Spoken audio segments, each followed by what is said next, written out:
इंदापूर शहरामध्ये श्री जगद्गुरू संत तुकाराम महाराज पालखी सोहळा हा अनेक वर्षापासून येतो आहे। या पालखी सोहळ्याचं आगत स्वागत पिढ्यानं पिढ्या होत राहत आहे आणि इंदापूर शहर पूर्वीच्या काळामध्ये छोटं होतं, त्या काळामध्ये समाजही मोठा असायचा पालखीच्या दृष्टीनं, तर त्यावेळेला सुद्धा संध्याकाळचंही काही जेवण तयार करणं, सगळे गणेश मंडळांचं सहकार्य घेणं, आता एक सार्वजनिक याला स्वरूप देत हळूहळू ते ट्रस्टचे त्या काळचे सगळे ट्रस्टी यांनी पाहिलं की इंदापूर शहरामध्ये एक मोठ्यापणावरती सगळ्यांचा उत्साह दिसतो, त्यांनी स्वतःहून या ठिकाणी रिंगण सोहळा दिलेला आहे आणि तो रिंगण सोहळा माझ्या अंदाजानं 93 साली आम्ही या ठिकाणी सुरू केला आणि तेव्हापासून आजतागत रिंगण सोहळ्याचा हा कार्यक्रम एक वेगळा म्हणजे वाढतच चाललेला आहे।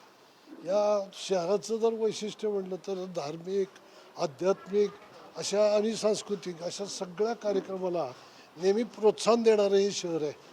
त्यामुळं अनेक उत्सव होत असतात, अन्नदान होत असतं, पण पालखी सोहळ्याच्या निमित्तानं जर राज्यभरातून वेगवेगळ्या भागातून संप्रदाय इथे येतो तर इथं प्रत्येकाच्या घराघरामध्ये उत्साह असतो, सर्व जाती धर्माची लोक यामध्ये सहभाग घेतात आणि हा पालखी सोहळा अत्यंत उत्साहामध्ये साजरा करतात। आज प्रत्येकाच्या घरात असं तसं माझ्याही घरात असतं।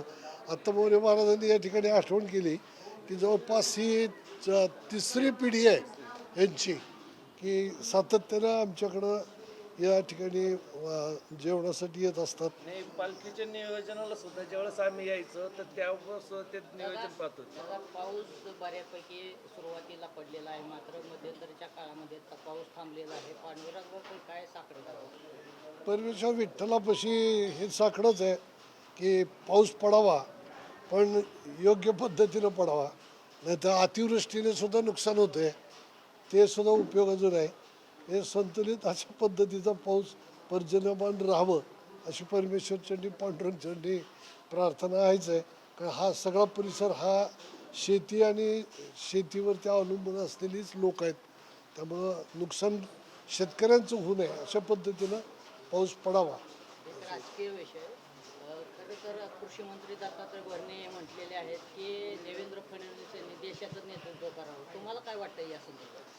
नाही, आता हे राजकीय विषय नाही आजच्या ह्याच्यामध्ये, पण आता तुम्ही विचारले म्हणून आता प्रत्येकाचं हे स्टेटमेंट देण्यामागं काही ना काहीतरी हेतू असतो। सुनेत्रा पवार यांना मुख्यमंत्री करायचे का त्यांना? असं आता ते तुम्हाला पुढच्या काळामध्ये कळेल की काय पद्धतीने हे मूव करतात ते, त्यामुळं काही ना काहीतरी स्वतःचं हित जोपासण्याकरता अशी सवंग लोकप्रियतेची स्टेटमेंट केली जातात, त्यातलंच ते एक स्टेटमेंट आहे। ह्याच्यामध्ये तथ्य नाही असं म्हणायचं का? नाही, याच्यामध्ये काही तथ्य नाही, मला वाटत नाही।